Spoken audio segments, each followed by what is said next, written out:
Magsisimula ang kantang ito mula sa ganito, ganito, ganito.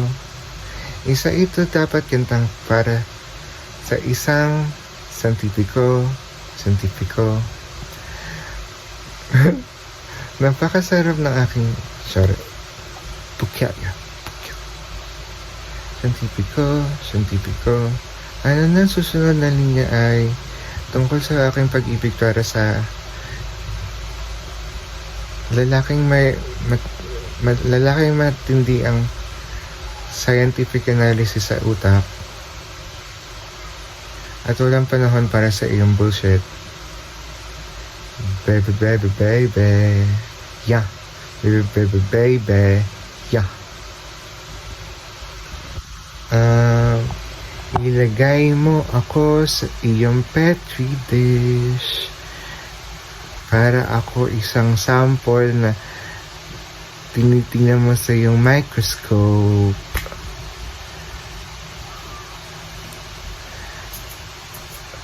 Nakita mo ba ako, ikaw'y natutuwa na parang nakakita ka ng isang strain ng napaka-rare na bacteria?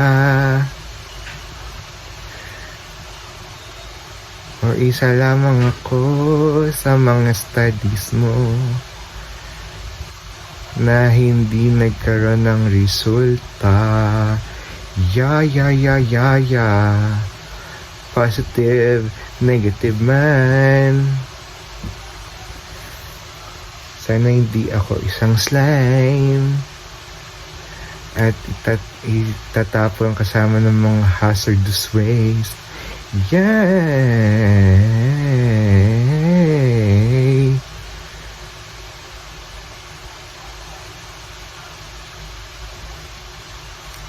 RITM ang itawag mo sa akin. O pwede rin namang wait lang. Wait lang. Wait lang.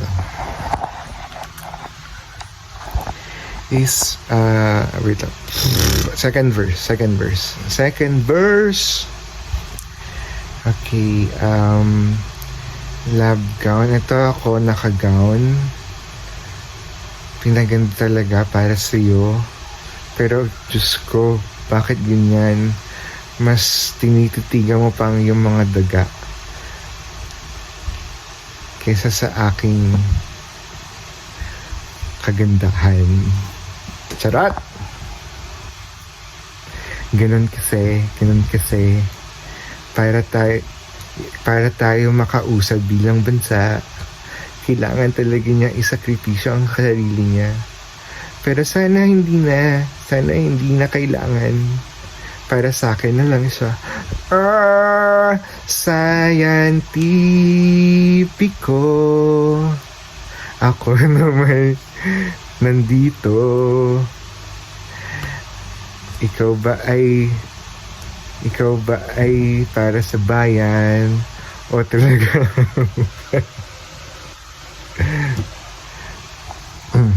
isa pa. Scientifico. Kailan papahiram sa atin ito? Scientifico. Ako na may titigan mo. Sayang naman ang gown ko kung ang iyong iniisip ay tungkol sa mga samples ba. Scientifico. Nag-statistical analysis ka na ba? Sana ako din parang yung mga resultang tinititigan na parang yan ang asawa mo. Or something like that. Tapos bridge. Scientifico.